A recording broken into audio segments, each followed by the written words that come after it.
Today, I'm finally gonna do that video. Will valve springs make a difference? And we're gonna prove that today on the dyno. Let's get into it.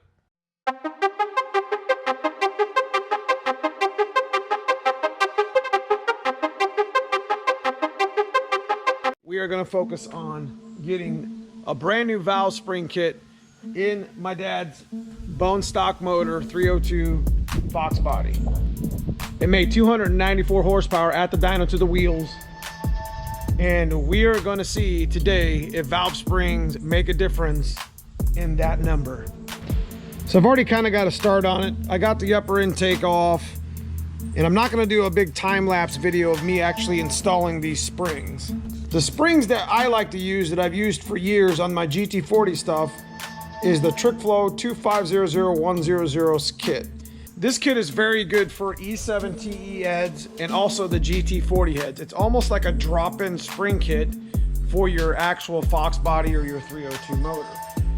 Inside the kit, you basically got intake and exhaust valve springs, and you got the retainers, you got the locks, you got new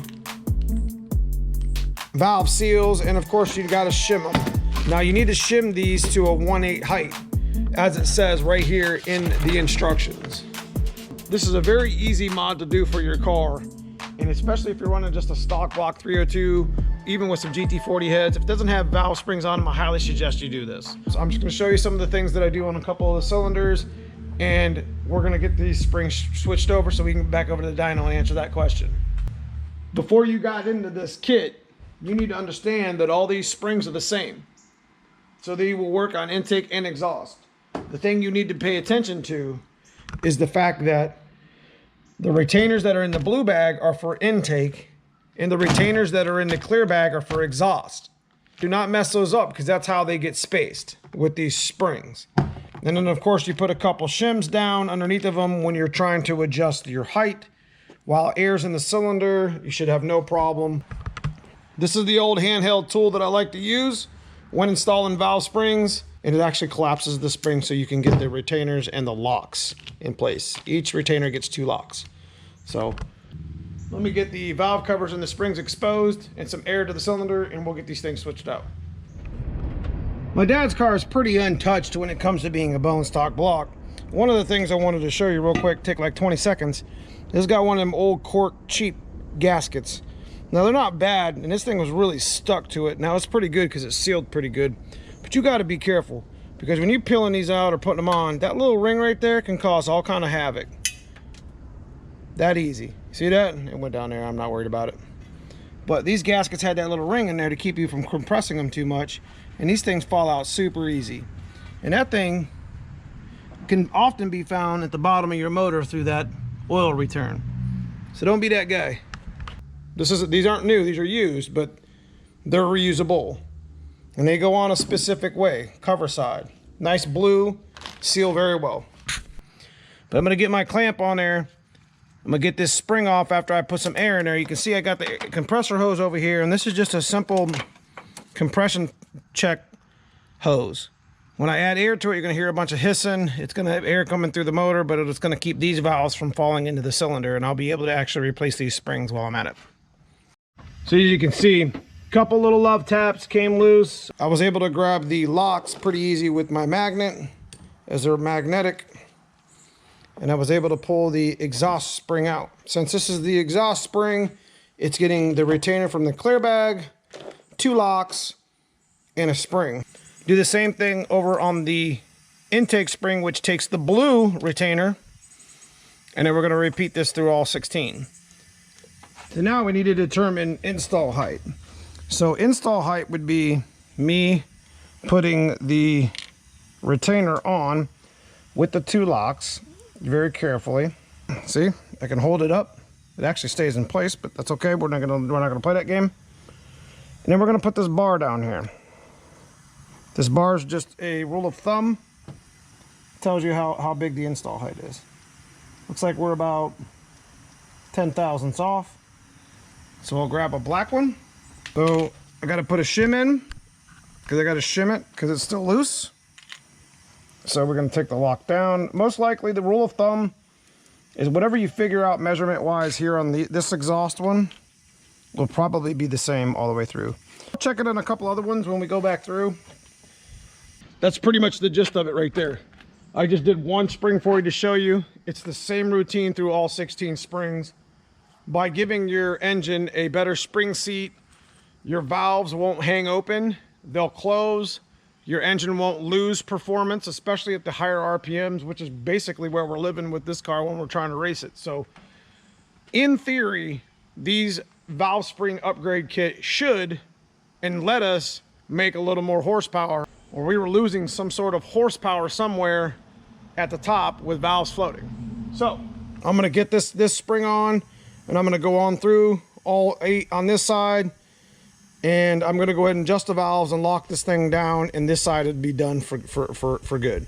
If you noticed, I went back to the 19-pound injectors, hooked the check valve back up, and I hooked the FMU back up, because we know we made exactly 294 horsepower on that very specific setup. I'm not even gonna adjust the fuel. So we're gonna go back to the dyno, and we're gonna see how much more power it makes with the valve springs, and it'll answer the question that we've all been waiting for.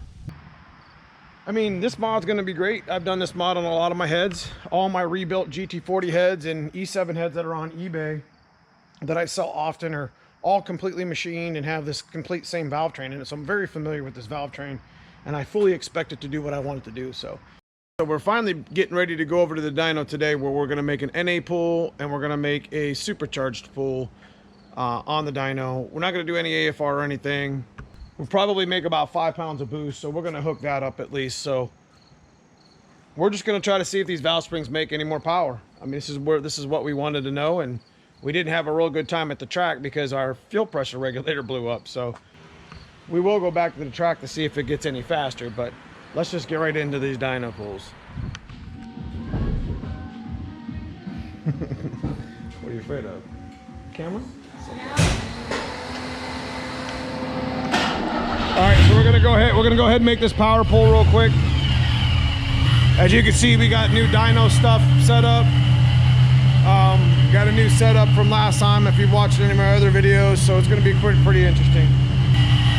We do have boost set up, so we'll know how much boost you're gonna make.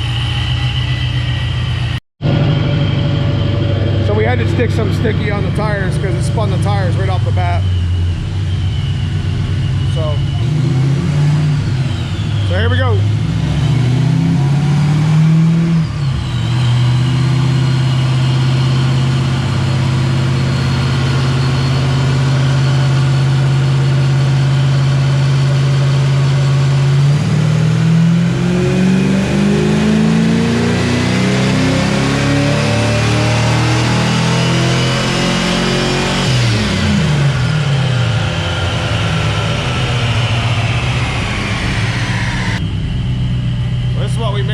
On the new dyno, 313, 368 at 5,000. What was our boost at? 6 PSI? Oh, I don't have it. Okay. Yeah, it was like 6 PSI. 6.5, 6 PSI. Oh, I can't see, it's glaring. Yeah. That's really cool. And, huh. So what is that? So peak power was at... Made 313. Yeah. 368. Son of a bitch. So we're having a little bit of issue with the RPM and the calibration. We're going to turn these fans on. We're going to make one more hit, and we'll probably just go ahead and skip the NA pull. Shouldn't really need to do an NA pull when we already know it makes more power, even with a little bit of boost. We'll figure it out.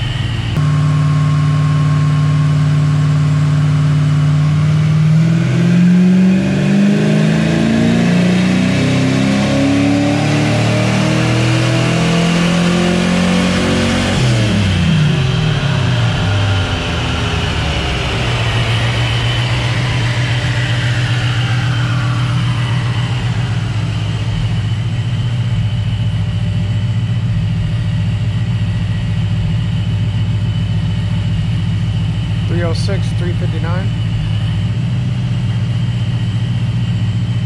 How much boost? 6.5. Huh.